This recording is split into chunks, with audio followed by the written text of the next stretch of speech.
What do you want more than anything in life? What do you want more of? Today's combination, inspirational quotes video and personal development training video, will discuss the number one key you and I need to live our most fulfilling life of great meaning and personal success and professional success. One of my favorite inspirational quotes comes from the 14th century Frenchman Michel de Montaigne. De Montaigne said, "The soul, which has no fixed purpose in life, is lost. To be everywhere is to be nowhere." Absolutely. The soul which has no fixed purpose is indeed lost. The human soul, your soul and mine, longs for purpose. We long to grow, contribute, live large, and to matter. We long for depth of meaning in relationships and in life. And indeed, as de Montaigne said, to be everywhere is to be nowhere.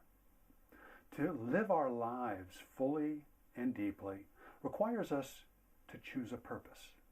Yes, it is a choice.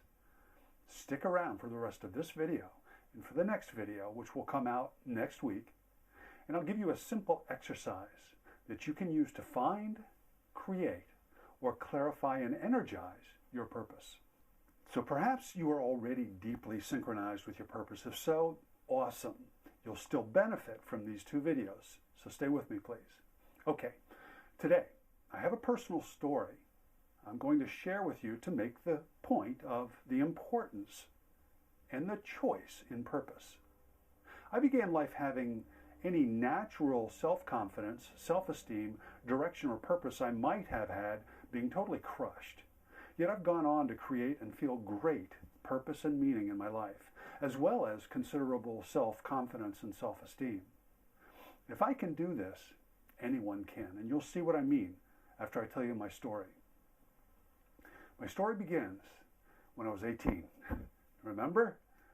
It was late spring of my high school senior year, about a month before graduation, maybe 2 months.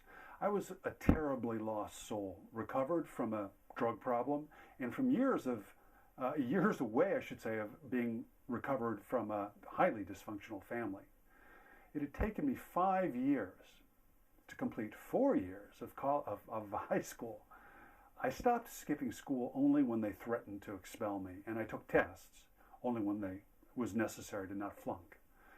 I was the proverbial lost soul. I had no direction, and if it were possible, I had even less self-confidence and self-esteem.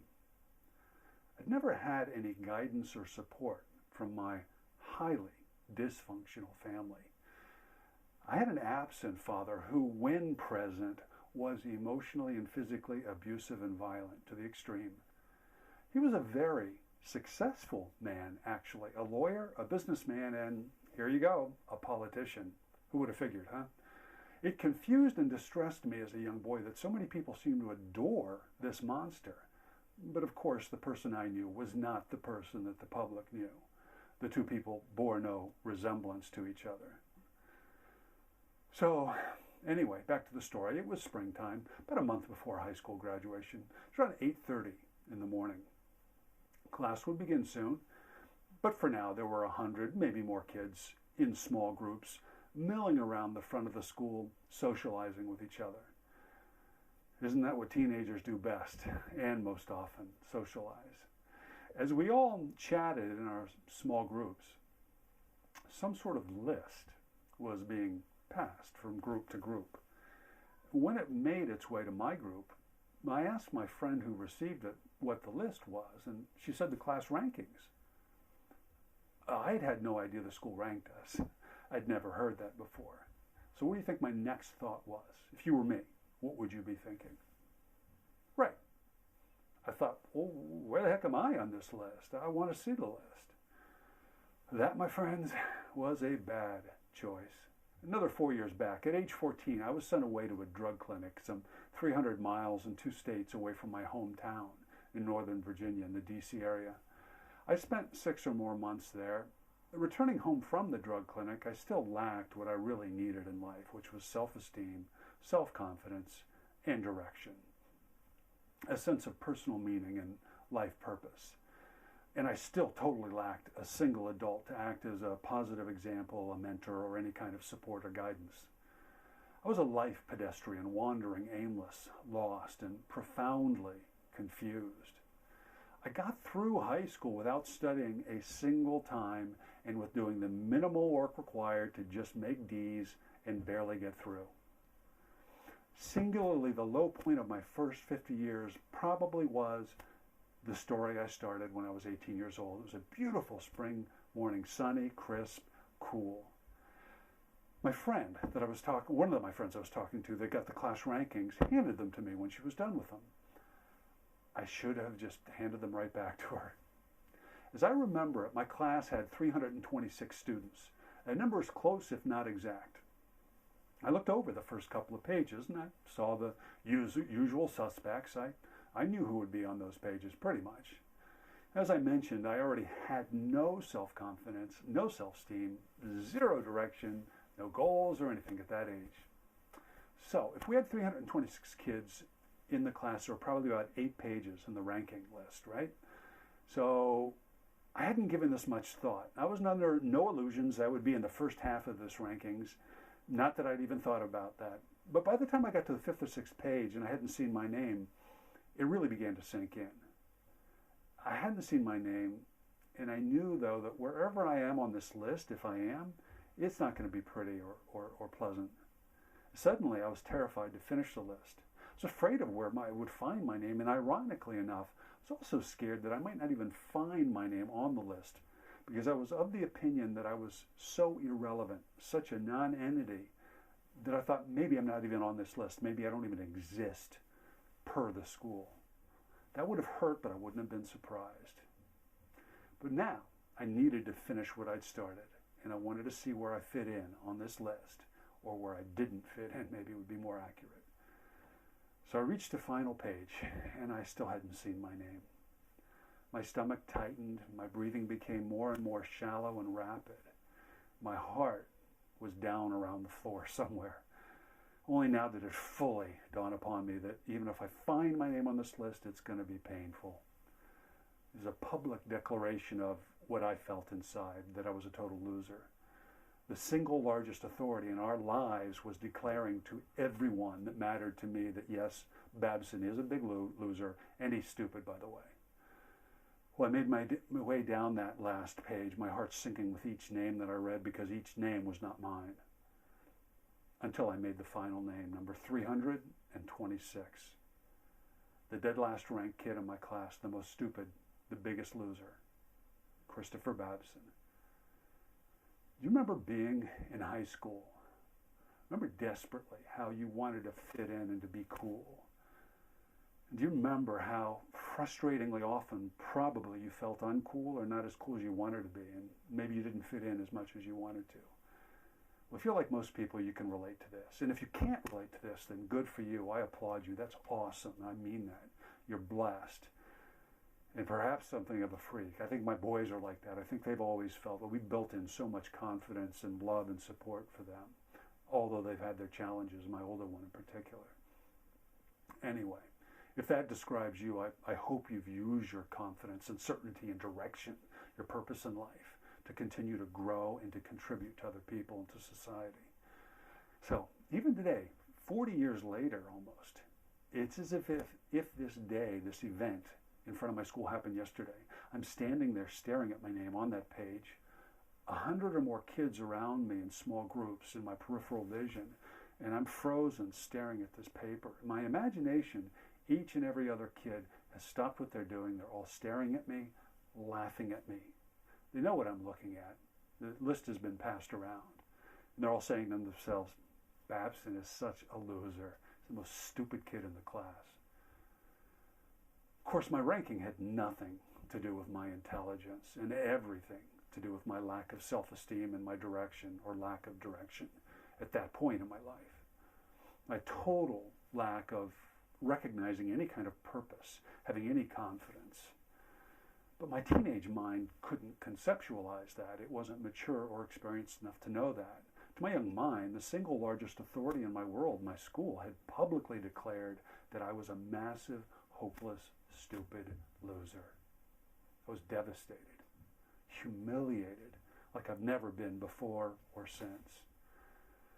How I escaped that moment, I don't remember because my mind went blank. I somehow got the heck out of there. I skipped school that day. I skipped school the next day. I don't know when I went back, but I did go back. And I did graduate. A month or two later, when graduation was, I graduated dead last, 326th.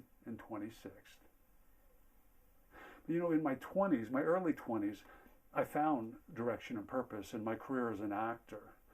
But the gnawing feeling of being stupid stayed with me. I longed to be intelligent. I longed to be educated. In my naive mind at that age, I equated traditional education with intelligence. So I longed to get a college degree, but was terrified. I knew I was too stupid to do it. But at the age of 29 or 30, I scratched that itch. I left acting and went to a junior college to work towards a 4-year bachelor's degree to get into a 4-year school with the idea of wanting to go to graduate school. I worked very hard, and I struggled a lot at first. But I went to 2 top 20 schools. I got my BA at UCLA and my MBA at Purdue University. After which I became a Fortune 20 vice president in, of all things, corporate finance, banking, and in business development. And I left the corporate world and started my first company, Billing Management Group, which I sold a few years later. You know, it took me 50 years to get to where I am now, to find who I was, who I've always been and meant to be. But I had to go through a lot of learning, a lot of trial, a lot of pain in life. But I know my mission and my purpose, and they are to reach out to others and to help others actualize themselves personally and professionally, leading themselves and leading other people to exceptional experiences, behaviors, and results in their lives, personally and professionally. So let's come full circle back to the beginning of the video. You'll remember the premise of the video is the quote, "The soul with no fixed purpose in life is lost. To be everywhere is to be nowhere." I wanted to share part of my personal story as a testament to the pain of being completely lost with no purpose whatsoever and no future. I wanted to share a personal story to act as testimony and proof of the importance of connecting with our soul, our highest purpose, a personal life mission. It's something each of our souls longs for and needs.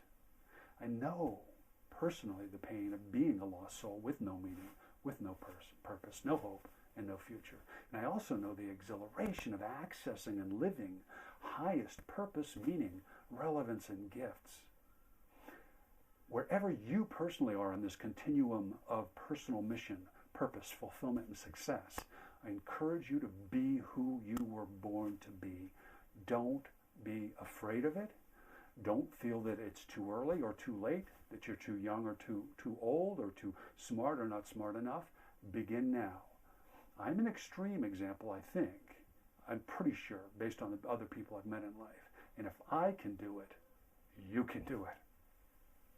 And know that there will be dark days, days when you're convinced you have or you will fail. Remember, we only fail if we fail to begin or fail to continue. And once you have begun, you can only fail if you quit. So getting the results you don't want is not failure unless you use them as an excuse to quit. Accept that there are dark days. There are for all of us. But use these dark days as tools to forge the metal of your determination and your character. Use them to develop your heart, mind, and to stimulate the resolve in your soul. It's your life, your one chance. Live your passion, your purpose. Develop, exercise, and share your gifts. Make a difference for yourself and others. Grow personally and contribute each and every day. Grow just a little bit each day, by the way. Don't expect too much from yourself each day. Be a little better, a little wiser, a little deeper, more productive, and a little more giving each day. Don't expect massive change overnight. But if you do this, the accumulated effect over the course of your life and over the next 10, 20, 50, or 100 years is going to be a brilliant life of unimaginable success and contribution. Well, that's it. The next video next week is going to provide an exercise that will help you either find access, and live your purpose or your mission or greater meaning in your life, or even if you are totally connected and synchronized with yours already, the exercise will still help you to clarify, get closer to it, and energize it each and every day. Live, love, and succeed with passion, purpose, and positive personal power, my friends.